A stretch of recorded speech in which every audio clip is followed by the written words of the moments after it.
வள்ளல் பெருமானின் தெய்வமணி மாலை 30வது பாடல். கந்தகோட்டத்தில் எழுந்தருளி இருக்கக்கூடிய முருகப்பெருமானிடம் அவர் வேண்டிக் கொள்வதாக அமைந்திருக்கும் பாடல் இது. பாடல்: எத்திக்கும் என்புள்ள தித்திக்கும் இன்பமே என்னுயிர்க்கு உயிராகுமோர் ஏகமே ஆனந்த போகமே யோகமே என் பெரும் செல்வமே நன்முத்திக்கு முதலான முதல்வனே மெய்ஞான மூர்த்தியே முடிவிலாத முருகனே நெடியமால் மருகனே சிவபிரான் முத்தாடும் அருமை மகனே பத்திக்கு உவந்து அருள் பரிந்து அருளும் நின்னடி பற்று அருளி என்னை இந்த படியிலே உழல்கின்ற குடியிலே ஒருவனாய் பண்ணாமலாண்டருள்வாய் சக்திக்கு நீர் சென்னை கந்தகோட்டத்துள் வளர் தலமோங்கு கந்தவேளே தன்முக துய்யமணி உன்முக சைவமணி சண்முக தெய்வமணியே என்பதுதான் அந்த பாடல். இதில் சிவபெருமான்கிட்ட வள்ளலார் கேட்குறாரு, எத்திக்கும் என் உள்ளம் தித்திக்கும் இன்பமே. எந்த திசையில் இருந்து பார்த்தாலும், அதாவது என் உள்ளம் முழுவதுமே தித்திக்கக்கூடிய இன்பத்தை தரக்கூடிய முருகப்பெருமானே, அதாவது நினைத்த அளவிலேயே முருகனை பார்த்த அளவிலேயே முருகன் புகழ் கேட்ட அளவிலேயே உள்ளமெல்லாம் தித்திக்கக்கூடிய பேரின்பமாக இருக்கக்கூடிய முருகப்பெருமானே, என் உயிர்க்கு உயிராகுமோர், என்னோட உயிருக்குள்ளார ஒரு உயிராக இருக்கக்கூடிய முருகப்பெருமானே, ஓர் ஏகமே ஆனந்த போகமே, ஒற்றை பொருளாக, ஏகம் அப்படின்னா ஒருவனாக இருக்கக்கூடியவன், ஆனந்த போகமாக இருக்கக்கூடியவன். போகம் என்றாலும் இன்பம்தான், இன்பம் என்றாலும் இன்பம்தான். இன்பத்தினுடைய அளவு படிப்படியாக உயர உயர அந்த ஒவ்வொரு இன்பத்திற்கும் ஒவ்வொரு பெயர் வைத்து நாம் வழங்குவது அப்படிங்கிறது தமிழின் இயல்பு தான். ஏகமே ஆனந்த போகமே, ஆனந்தம் அப்படின்னாலும் மகிழ்ச்சி, அனந்த கோடி ஆனந்தம், எல்லையற்ற மகிழ்வுக்கு ஆனந்தம் அப்படின்னு சொல்வோம். போகம் அப்படின்னு சொன்னாலும் ஆனந்தம்தான், மகிழ்ச்சி தான், இன்பம்தான். யோகமே, யோகம் இறைவனோடு ஒன்றி இருத்தல் தான் யோகம். யோகம் அப்படின்னு சொன்னால் ஒன்றுதல் அப்படிங்கிற பொருள். இவர் முருகப்பெருமான் மீது பக்தி செலுத்தும்போது முருகனோடு ஒன்றி போகிறார். தான் வேறு முருகன் வேறு என்ற ஒன்று நிலை இல்லாதபடிக்கு இருவரும் ஒன்றாகி போகிறார்கள். அப்படிப்பட்ட யோகமாக இருக்கக்கூடியவன் என் பெரும் செல்வம். எனக்கு செல்வம் என்று சொன்னால் முருகப்பெருமான் தான் என்னுடைய செல்வம்.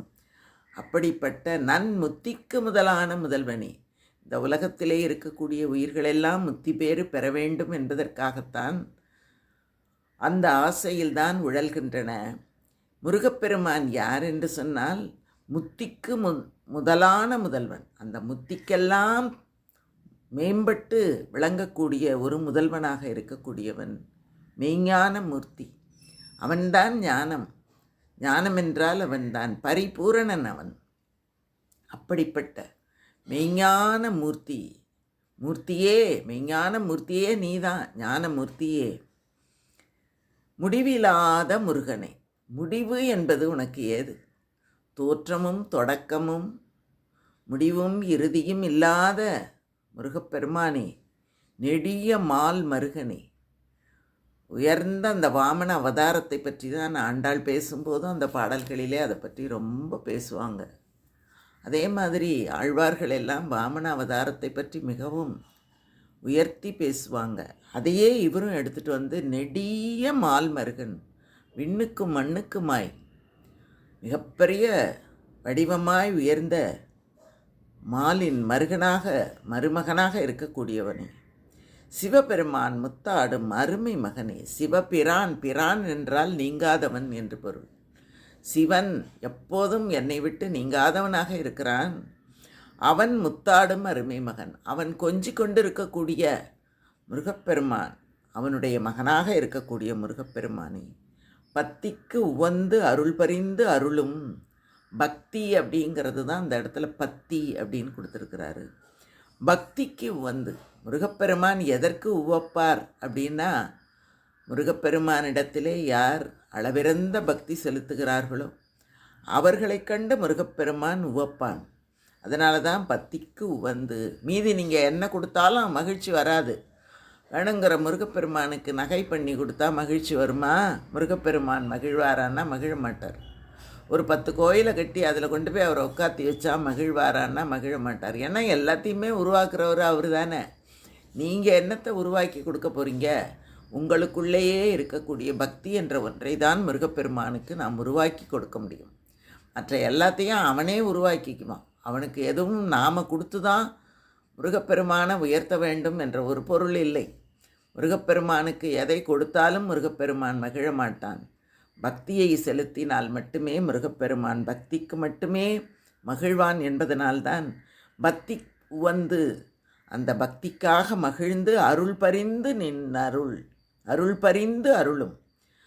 அதை நினச்ச உடனேயே முருகப்பெருமான் நாம் செலுத்தக்கூடிய பக்தியை பார்த்த உடனேயே மகிழ்ச்சி கொண்டு பரிந்து அப்படின்னா மிக அன்போடு நம்ம அப்படியே அரவணைத்து அருளக்கூடிய நின் அடி பற்றி அருளி, உன்னுடைய திருவடிகளை பற்றி அருளி என்னை இந்த படியிலே, உன்னுடைய திருவடிகளை நான் என்ன பண்ணுறேன், பற்றி கொள்கிறேன். நீ எனக்கு அருள் புரிகிறாய். இந்த நிலையிலே உழல்கின்ற குடியிலே ஒருவனாய் பண்ணாமல் ஆண்டருள்வாய். மறுபடியும் என்ன இந்த உலகத்திலே ஒரு குடும்பத்திலே பிறக்க வைக்காதே. அப்படி பிறக்க வைக்காமல் நீ இரு.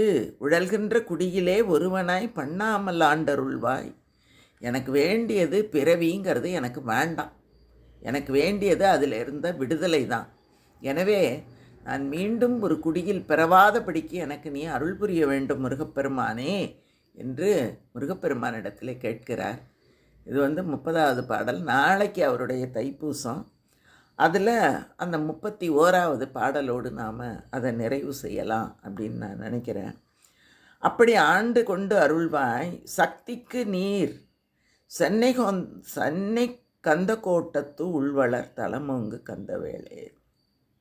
ஆற்றல் பொருந்திய சென்னையிலே அமர்ந்திருக்கக்கூடிய கந்தகோட்டத்திலே எழுந்தருளியிருக்கும் முருகப்பெருமானே, தன்முக துயமணியாகவும் உன்முக சைவமணியாகவும் சண்முக தெய்வமணியாகவும் இருக்கக்கூடிய முருகப்பெருமானே, எனக்கு பிறவி வேண்டாம். என்னை மேலும் இந்த உலகத்திலே எந்த குடியிலேயும் என்னை பிறக்காமல் இருக்க அருள் புரிய வேண்டும் என்று பக்தியோடு வள்ளல் பெருமான் முருகனிடம் வேண்டிக் கொள்கிறார். இதை நாமும் வேண்டும்போது நாமும் எல்லாம் அல்ல முருகப்பெருமானின் திருவடிகளை அடைவோம் என்பது திண்ணம். அருட்பெரும் ஜோதி அருட்பெரும் ஜோதி தனிப்பெரும் கருணை அருட்பெரும் ஜோதி. வள்ளல் பெருமான் திருவடிகளே சரணம். முருகப்பெருமானின் திருவடிகளே சரணம். வாழ்க வாழ்க வாழ்க.